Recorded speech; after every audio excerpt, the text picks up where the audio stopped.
తెలంగాణలో కొన్నాళ్ల క్రితం జరిపినటువంటి సర్వేలో మొత్తం తెలంగాణ స్టేట్లో ఒక్క క్రిస్టియన్ కూడా లేరట. అంటే పాస్టర్లు కూడా సర్టిఫికెట్ మార్చుకోలేదా? మీ దుంపల్దేగా కొంచెమన్నా సిగ్గు శరం ఏమైనా ఉందా? రిజర్వేషన్ల కోసం సర్టిఫికెట్లు కూడా మార్చుకోలేదా మీరు? ఇచ్చి మరి తెలంగాణలో ఇన్ని చర్చిలు ఎందుకున్నాయి, ఇంతమంది ఫాదర్లు ఎందుకున్నారు, ఇంతమంది గొర్రెలు ఎందుకున్నాయి, ఫారిన్ ఫండ్స్ ఎందుకు వస్తున్నాయి, అవన్నీ ఎవరు తింటున్నాడు, దశంభాగాలు ఎవరు తీసుకెళ్తున్నారు?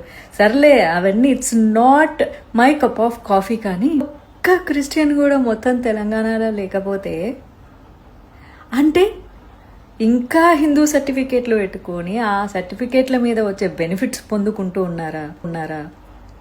నీతి, నిజాయితీ, సిగ్గు, శరం, మానం, అభిమానం, సత్యదేవుణ్ణి తెలుసుకున్నానని సత్యంగా బతకడం కూడా చేత కావట్లేదా మీకు?